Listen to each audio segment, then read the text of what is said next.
Eu sou a Carol Triguis. Eu sou a Pri Carvalho. E esse é o Tal do Ator.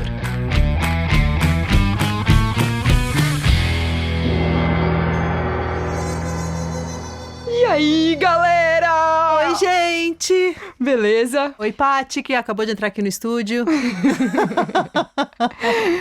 Galera, vamos lá para nosso tema super da hora de hoje, que é Desmistificando o monólogo. Tum, tum.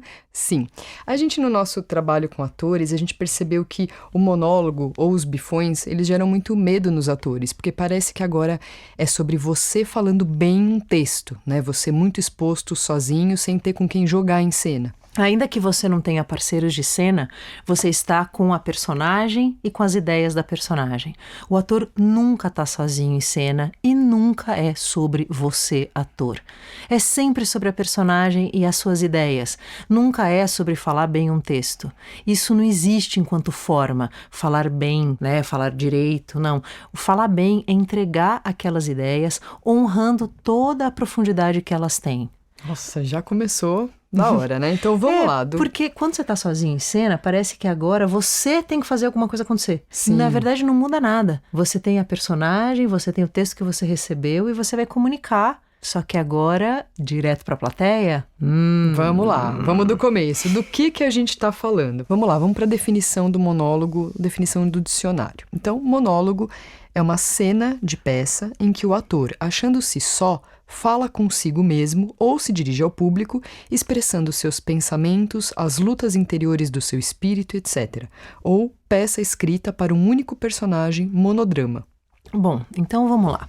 Digamos que você esteja em cena sozinho, é uma peça em que você está fazendo sozinho, ou que seja um momento que você está sozinho em cena, né? É raro as pessoas falarem sozinhas.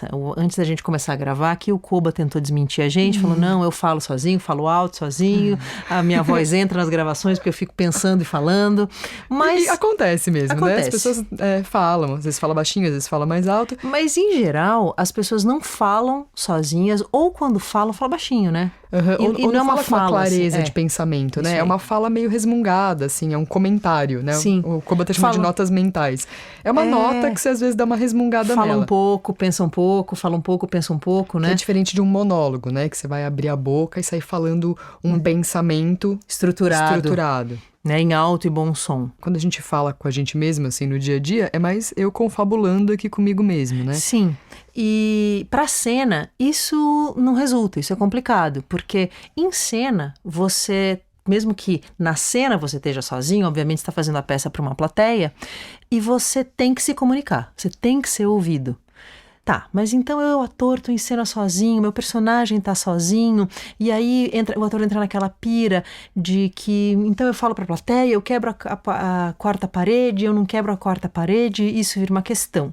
Pra quem que eu tô falando, Pra né? quem que eu tô falando? Com quem que eu tô falando? Eu tô falando comigo mesmo? Ou eu tô falando pra alguém? Nossa, essa é a alguém grande imaginário?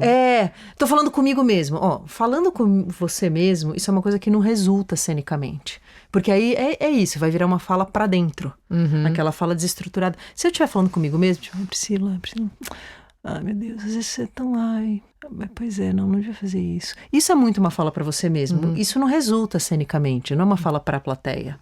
Como é que você vai fazer para conseguir falar a plenos pulmões, ser ouvido, se comunicar? Primeira coisa é que a gente vai ter que dar uma superada nessa pira sobre quarta parede, não quarta parede, eu tô falando para quem, eu não tenho interlocutor em cena. Às vezes a peça é uma peça com outros personagens, mas no momento do monólogo ele tá sozinho. Isso é raro em peças contemporâneas, mas em peças... Bom, no Shakespeare tem isso à torta e à direita, que são os famosos solilóquios shakespearianos. E talvez seja, inclusive, olhar para o teatro shakespeariano, para o teatro elisabetano, o começo dessa resposta. Né? Porque você fica... Bom, eu falo com a plateia, eu crio um amigo imaginário, aquilo que a Carol estava falando. No teatro elisabetano tem muito solilóquio. O solilóquio é um monólogo dentro de uma peça com outros personagens, onde o personagem está falando diretamente para a plateia. Mas quem que está falando para a plateia? Eu, o ator? Ou o Hamlet está falando com a plateia? Quem está falando nessa hora do solilóquio? Sim, porque o Hamlet tá sozinho num castelo em 1600. Como que o Hamlet vira e fala pra plateia? Não tinha plateia lá no castelo, então como é isso? Como eu resolvo isso psicologicamente na minha cabeça? O Hamlet tá Como eu sozinho, ele não justifico tá isso sozinho? pra mim mesmo, né, como ator? Como assim? O Hamlet tá lá no castelo em 1600, aí ele virou pra alguém e saiu falando uma coisa que ele tava pensando. Como assim? Aí eu vou fazer isso com a plateia, mas... Não, aí o ator moderno, de repente, ele pode achar que ele tem que falar pra fazer de conta que eu tô falando uma coisa que na vida real eu estaria só pensando. Vai ficar falso. Vai ficar falso. Só que não foi escrito para ser falado assim. Foi escrito para ser falado diretamente para a plateia. Sim, o Hamlet está falando diretamente para a plateia. Não complica, não psicologiza, não justifica. É assim, ó, o Hamlet, ele fala para a plateia. Acabou, não tem mais o que discutir. É isso mesmo, ele tá lá no castelo e aí ele tá tendo um insight, tá caindo fichas, ele tá entendendo coisas naquele momento, ele vira pras pessoas que estão ali na plateia, o ator vai virar pras pessoas e falar aquilo que tá na cabeça do Hamlet para aquelas pessoas ali da plateia. Se você pensar que a quarta parede só foi inventada em 1800... que o Shakespeare, quando ele escreve, ele não pensou sobre quarta parede, ele não pensou nem sim, nem não, nem muito pelo contrário. Ele só pensou o seguinte, tem um ator sabe que ele está no teatro, ele está fazendo um personagem que é o Hamlet, que está vivendo uma coisa aqui, né? Tô encarnando esse personagem, só que eu posso perfeitamente, como o Hamlet, virar para a plateia e falar o que eu preciso falar sem entrar numa pira. E por que a gente falou que isso resolve o nosso conflito sobre monólogos? Porque quando você fala para a plateia, você admite que você está falando para a plateia, acontece uma potência de comunicação que se você ficar, não, eu estou falando sozinho, tentando fingir, né, que você está sozinho no palco, uma potência que não tem como acontecer. Primeiro, porque você vai direcionar o teu monólogo para a plateia, vai colocar a tua voz, vai encher aquela casa, vai transmitir aquela ideia. E aí fica tudo legítimo. Eu tô falando mesmo, né? Tô falando para ser ouvido mesmo e tô comunicando isso mesmo. Porque no mundo, na vida, assim, sem ser no teatro, se você tá pensando sobre uma coisa e não tá comunicando ela, se ela está no seu quarto pensando uma coisa, você abrir a boca e falar aquilo alto não é uma cena cotidiana, a gente não faz isso, né? Tô aqui com o pensamento na cabeça, viro e começo a falar aquilo bem alto. Nunca que isso vai ficar realista pra você, você não vai comprar essa ideia no teatro. Você vai se sentir mentirosão, vai ficar fake, né? Vai ficar fake.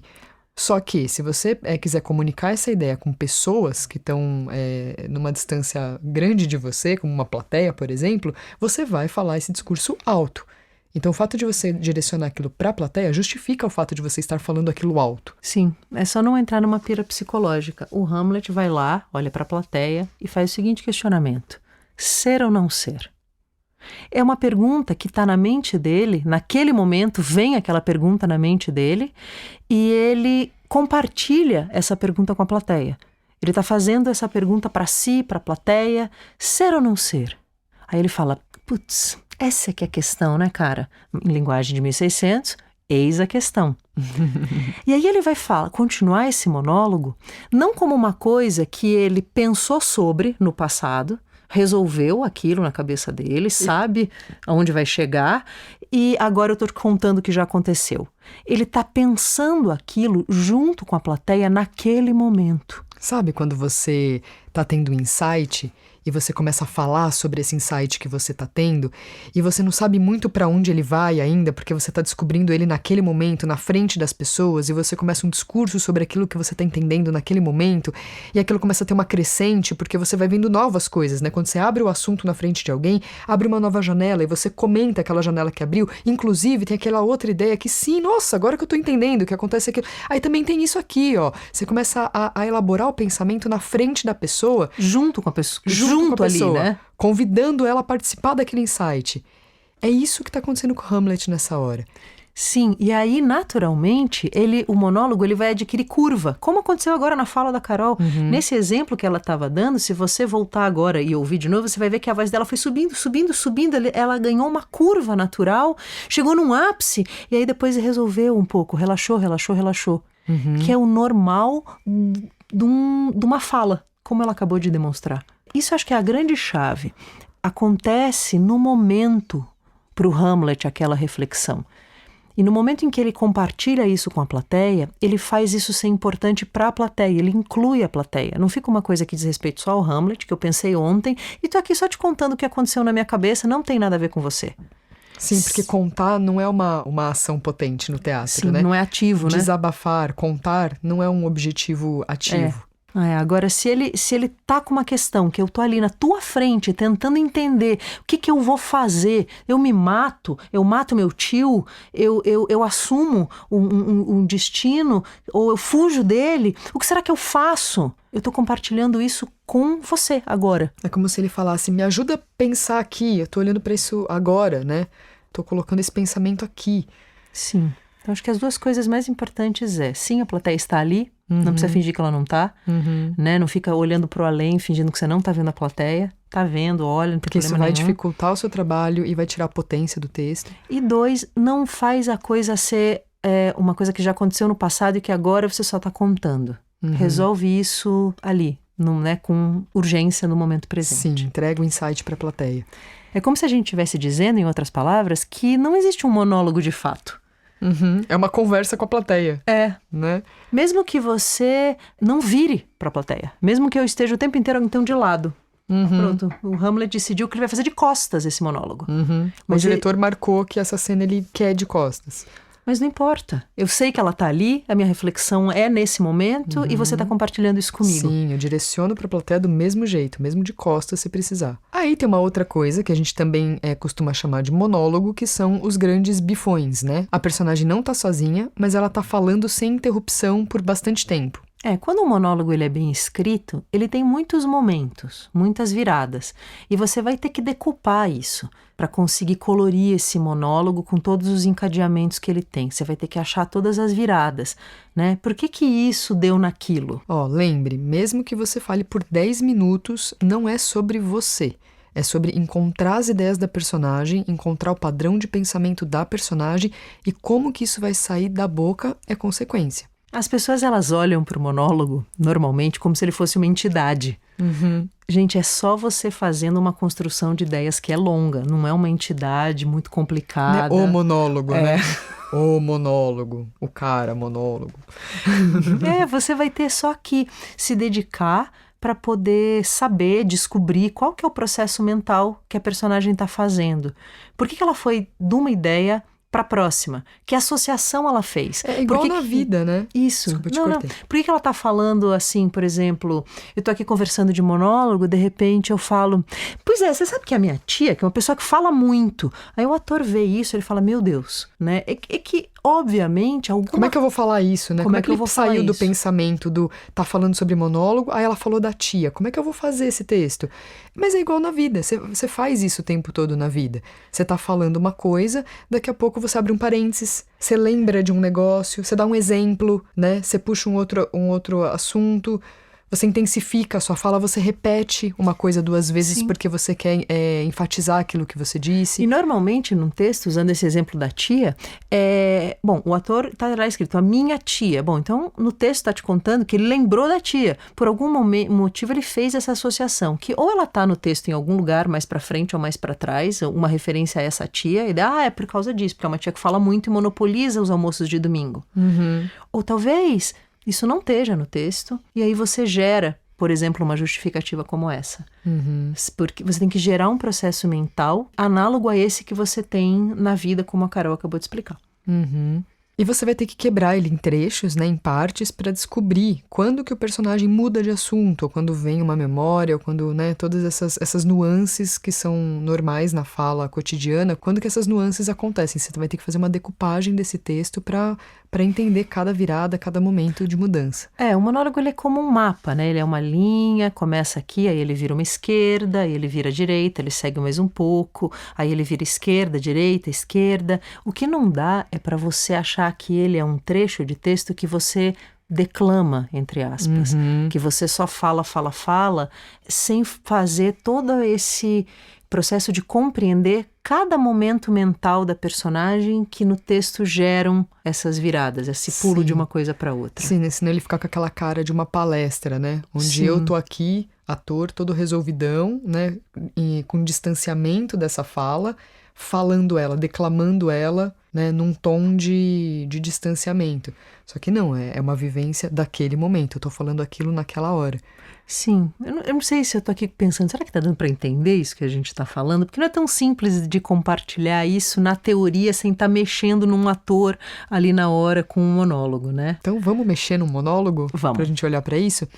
Então tá, então a gente escolheu na verdade não vai ser esse texto não é um monólogo, ele é um bifão dentro de um texto. Sim, que a gente combinou o seguinte, que a Carol ia ler, a gente tá até, lê branco, não lê branco, ela vai ler como quem tem um entendimento mínimo que seja disso, e aí a gente vai interrompendo e falando, tentando demonstrar um pouco disso tudo que a gente falou aqui. Sim, vamos contextualizar um pouquinho, falar o que é o texto? Vamos. Então, esse texto é um texto uma peça curta do Tennessee Williams, né, que se chama Mr. Paradise, onde tem 2 personagens, que é o Mr. Paradise e a garota, né? A garota é uma menina que bate na porta do Mr. Paradise depois de um acontecimento, né? Rolou um acontecimento na vida dela, ela vai falar que acontecimento é esse nesse monólogo que eu vou ler. E o Mr. Paradise, ela bate na porta do Mr. Paradise, ele abre a porta e ela conversa com ele sobre o que ela tá indo fazer ali. Olha que louco, você tá falando que rolou um acontecimento na vida dela, mas de fato isso é uma coisa que você aprendeu no monólogo. Sim. É nesse monólogo que ela me conta. Que ela te conta o que aconteceu. Sim. Que é que a Carol é muito rápida, né? Ela já leu e falou, então eu vou ter que gerar essa memória prévia, né? Sim. Porque ela tá contando ela tá relatando uma coisa que ela acabou de viver alguns dias atrás e ela conta, mas você como leitor só tem contato com o monólogo, né? É através do monólogo que você sabe qual foi esse acontecimento. Então a gente vai ler, né, esse monólogo, que é essa garota falando com o Mr. Paradise depois que ele abriu a porta da casa dele, e a Pri vai me pausando pra gente ir brincando com esse texto. Como achou esse livrinho? Mamãe e eu estávamos garimpando antiguidades no bairro francês. Fomos a uma lojinha na Rua Bourbon. Havia uma mesinha de chá chinesa com uma perna um pouco mais curta que as outras. O vendedor do antiquário tinha colocado o livro para calçar a mesa. Mamãe comprou a mesa, o chofer levou para o carro. O livrinho ficou lá, jogado no chão, e o vendedor deu um pontapé para tirá-lo do caminho sem o menor olhar. Deixa eu te parar aqui. Olhar. Vocês não estão vendo o texto? Ele está escrito literalmente assim. Pegado de um pedaço aqui, ó. Havia uma mesinha de chá chinesa com uma perna um pouco mais curta que a outra. Ponto. O vendedor do antiquário tinha colocado o livro para calçar a mesa. Ponto. Mamãe comprou a mesa. Ponto. O chofer a levou para o carro. Ponto. De fato, o Tennessee escreve muito bem. Ele te conta exatamente qual é de que teco em teco tá vindo a memória na cabeça da pessoa. E a Carol tá honrando isso. É o jeito que você se lembra de uma coisa, né? O vendedor do antiquário tinha colocado o livro para calçar a mesa. Mamãe comprou a mesa. O chofer levou a mesa para o carro. Só que ela já está fazendo um trabalho muito bem feitinho, mesmo numa primeira leitura, de ir dando vida para isso, né? E deixando que a sugestão que o Tennessee está fazendo aqui se transforme em imagem na cabecinha dela, e ela está topando deixar que a voz dela, que tudo nela, vá adquirindo o padrão de raciocínio dessa garota. Sim, que é muito como a gente fala na vida, né? Fui entrar em casa, pisei na lama, lavei o tênis, né? Tipo, você fala assim, né? Tem uma sequência de fatos que você vai contando conforme eles vêm na sua cabeça. E eu tô entendendo que esse monólogo tá nessa pegada, né? Então, o vendedor do antiquário tinha colocado o livro para calçar a mesa. Mamãe comprou a mesa, o chofer levou para o carro. O livrinho ficou lá, jogado no chão, e o vendedor deu um pontapé para tirá-lo do caminho sem ao menos olhar. Eu acho absurdo descartar um livro. Sabe, eu também escrevo. Principalmente poemas. Eu sei o que é colocar a alma no papel.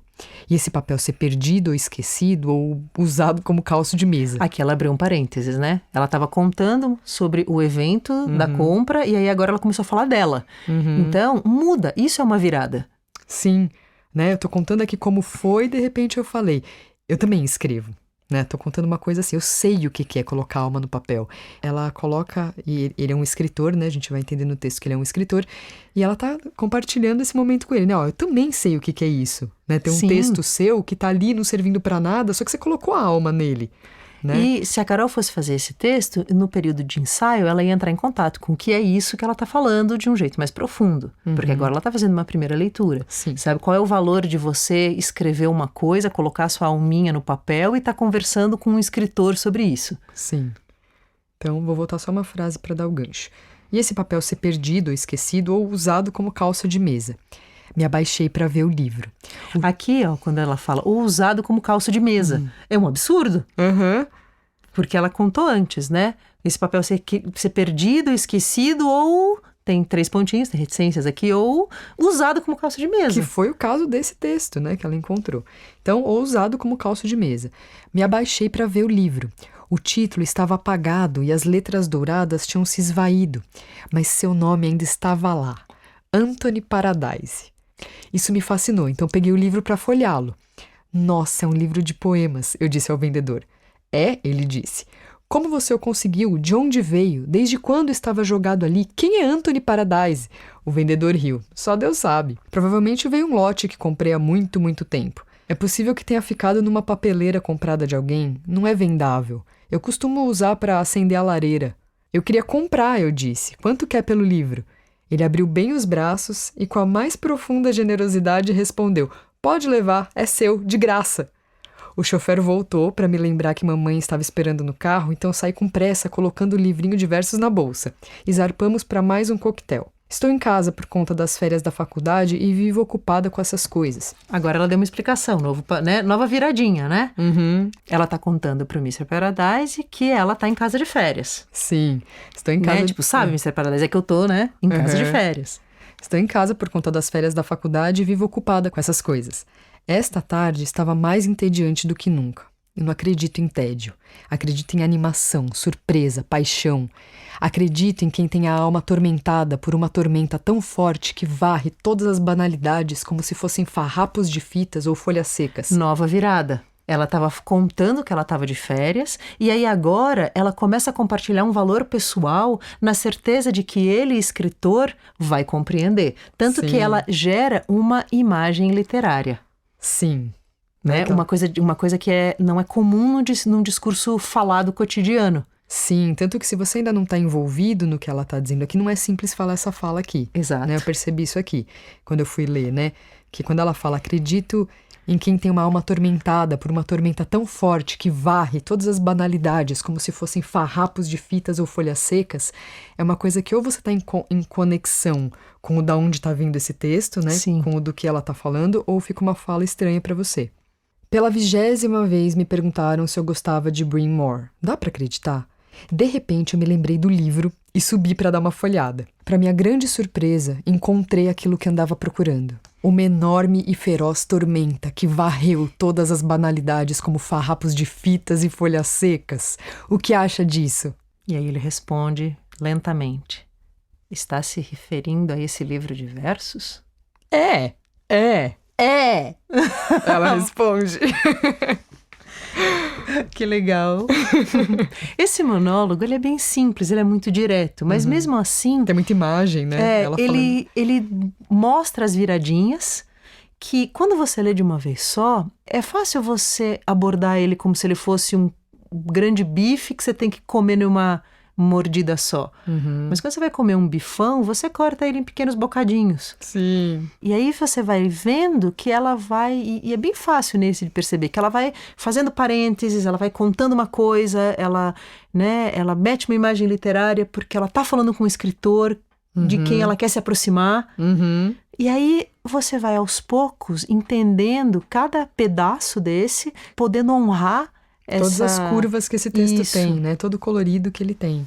E pronto.